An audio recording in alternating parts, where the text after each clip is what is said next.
দর্শক, গাজায় ইসরায়েলি বাহিনীর যে হামলা সেটা কিন্তু থামছে না এবং দিন দিন হামলা তারা করে যাচ্ছে। আজকেও কিন্তু গাজায় ইসরায়েলি বাহিনীর যে হামলা, যে বর্বর হামলা, সেটা কিন্তু আজকেও ইসরায়েল চালিয়েছে এবং নিহতর সংখ্যা কিন্তু রো রো করে বাড়ছেন। এবং দর্শক, জাগো নিউজ থেকে আমি একটা খবর আপনাদের কাছে পড়ে শোনাচ্ছি। সেটা হলো গাজায় ইসরায়েলি বাহিনীর হামলা, নিহত আরও 51। অবরুদ্ধ গাজা উপত্যকায় তীব্র হামলা চালিয়েছে ইসরায়েলের বাহিনী। মধ্যরাত থেকে চলা এই হামলায় কমপক্ষে আরও 51 ফিলিস্তিনি নিহত হয়েছে বলে জানিয়েছে স্থানীয় চিকিৎসকরা। নিহতের মধ্যে 45 জন উত্তর গাজার বাসিন্দা। খবর আল জাজিরা থেকে। দক্ষিণ গাজা ইউরোপীয় এবং নাসের হাসপাতালে ইসরায়েলি বাহিনীর বোমা হামলায় কয়েক ঘন্টা পর আবারও তীব্র হামলা চালিয়েছে ইসরায়েলি বাহিনী। দক্ষিণ গাজার হাসপাতাল চিকিৎসা নিতে আসা একজন সাংবাদিক কমপক্ষে 30 জন নিহত হয়েছেন বলে জানিয়েছেন। এদিকে মঙ্গলবার মধ্যপ্রাচ্যের বিভিন্ন দেশের সফরে অংশ হিসেবে প্রথমে সৌদিতে পা রেখেছেন মার্কিন প্রেসিডেন্ট ডোনাল্ড ট্রাম্প। সৌদি আরব সফররত এই মার্কিন প্রেসিডেন্ট বলছেন তিনি যত তাড়াতাড়ি সম্ভব সংঘাতের অবসান ঘটাতে কাজ করছেন। কিন্তু ইসরায়েলের প্রধানমন্ত্রী নেতানিয়াহু বলছেন এমন কোনো পরিস্থিতি আসবে না যেখানে আমরা যুদ্ধ বন্ধ করে দেব। এদিকে যুদ্ধ বিধ্বস্ত গাজায় বসবাসরত প্রায় 21 লাখ ফিলিস্তিনি দুর্ভিক্ষের গুরুত্ব ঝুঁকিতে রয়েছেন বলে জানিয়েছেন জাতীয় সংঘ সমর্থিত খাদ্য নিরাপত্তা মূল্যায়ন বিষয়ক সংস্থা integrated food security face classification. ইসরায়েলের অবরোধের মুখে ত্রাণ ও অন্যান্য মানবিক সহায়তা ঢুকতে না পারার কারণে সেখানকার বাসিন্দারা চরম খাদ্য সংকটের মুখে রয়েছে। আরও বলছে জাতিসংঘের দাতা সংস্থা এবং বিভিন্ন দেশের সরকার সমন্বয়ে পরিচালিত একটি সংস্থা, যাদের মাধ্যমে আন্তর্জাতিক মহলে একটি এলাকা দুর্ভিক্ষ হতে যাচ্ছে কিনা সেটা প্রাথমিক মূল্যায়ন করে থাকে। সোমবার প্রকাশিত আইপিসির সর্বশেষ প্রতিবেদনে বলা হয়েছে 2024 সালে অক্টোবরের পর থেকে গাজার খাদ্য পরিস্থিতিতে বড় ধরনের অবনতি ঘটেছে। বর্তমানে সেখানে দুর্ভিক্ষ শুরু না হলেও পরিস্থিতি খারাপের দিকে যাচ্ছে বলে প্রতিবেদনে উল্লেখ করা হয়েছে। এছাড়াও বলা হয়েছে ইসরায়েলি হামাসের 2 মাসের যুদ্ধবিরতি গাজায় সামরিক স্বস্তি ফিরেছে, কিন্তু দুই পক্ষের মধ্যে নতুন করে যে বৈরতা দেখা দিচ্ছে সেটা গাজাবাসীর পুনরায় উদ্বিগ্ন করে তুলছে। 2023 সালে 7 অক্টোবর ইসরায়েলের দক্ষিণাঞ্চলে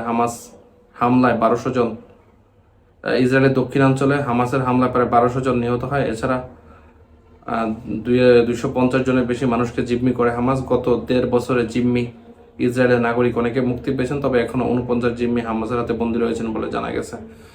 দর্শক, এটা মূলত নিউজটা ছিল। তবে মানবিক বা অন্যান্য যে দৃষ্টিভঙ্গি বা যেটাই আপনারা বলেন না কেন, যে ধরনের কার্যক্রম মধ্যপ্রাচ্যে চলছে বা যে ধরনের কাজ মধ্যপ্রাচ্য হচ্ছে, বিশেষ করে ইসরায়েলে এবং ফিলিস্তিনের মধ্যে, একটা মুসলিম দেশ হিসেবে অন্যান্য দেশের যারা সৌদি আরব এবং আশপাশে যারা কাতার, কুয়েত, দুবাই যারা আছে বা এদিকে মধ্যপ্রাচ্যের যে অন্যান্য দেশগুলো আছে, তাদের কিন্তু কোনো ভূমিকা বা কোনো কিছুই দেখতে পাচ্ছি না। বিশেষ করে পাশে কিন্তু মিশর আছেন, মিশরের কোনো ভূমিকাও কিন্তু আমরা এই জায়গায় দেখতে পাচ্ছি না। তুরস্ক আছেন। তো ওই জায়গাটায় ইসরায়েলিরা মনে করেন যে, কি বলবো, বাংলাদেশে যেমন রোহিঙ্গা আছে, রোহিঙ্গাদের মতো এসে ইসরায়েলিরা সেখানে বসবাস করতেছিল। কোনো স্থান নাই, কোনো কিছু নাই। যেটা মূলত যে ঘটনা সেটা হলো যে প্রথম বিশ্বযুদ্ধের পরে তাদের জন্য ইসরায়েলের জন্য একটা রাষ্ট্র করার ব্যাপারে কথাবার্তা হয় এবং সেটা কিন্তু দ্বিতীয় বিশ্বযুদ্ধের পরেই কিন্তু তারা এই যে ফিলিস্তিনে ওইখানে সামান্য একটু জায়গা পায় এবং সেখানে রাষ্ট্র করার অনুমতি পায়। কিন্তু দেখা যায় যে তারা মানে প্রতিনিয়ত তাদের যে আয়তন সেটাকে বৃদ্ধি করছে এবং তারা প্রতিনিয়ত এই যে হামাসের সাথে এবং ফিলিস্তিনিদের সাথে প্রতিনিয়তই তারা কিন্তু যুদ্ধ করছেন এবং এমন একটা পরিস্থিতি যে তারা নিজেদেরকে শক্তিশালী করছেন, পাশাপাশি যে ফিলিস্তিনে যে মানুষগুলো, সেই মানুষগুলো বা সেই মুসলিম মানুষগুলোর উপরে কিন্তু তাদের যে নিজস্ব বলয় বা নিজস্ব সেনাবাহিনী কোনো কিছু তৈরি করার কোনো কিছুই দিচ্ছে না। আপনারা অনেকেই জানেন যে ফিলিস্তিনি বা গাজা যারা আছে তাদেরকে কিন্তু কোনো সেনাবাহিনী নাই। আমাদের যেরকম সেনাবাহিনী আছে, বর্ডার গার্ড আছে, সামরিক বাহিনী আছে, ফিলিস্তিনে কিন্তু কোনো সামরিক বাহিনী দেওয়া হয়নি। কিন্তু ফিলিস্তিনি কিন্তু একটা স্বাধীন রাষ্ট্র ছিল। তো এত কিছুর পরও মানে সবচেয়ে খারাপ বিষয় সেটা হলো যে মুসলিম বিশ্ব এখনো এত কিছুর পরও মুসলিম বিশ্ব নীরব, সব কিছুর পরও নীরব।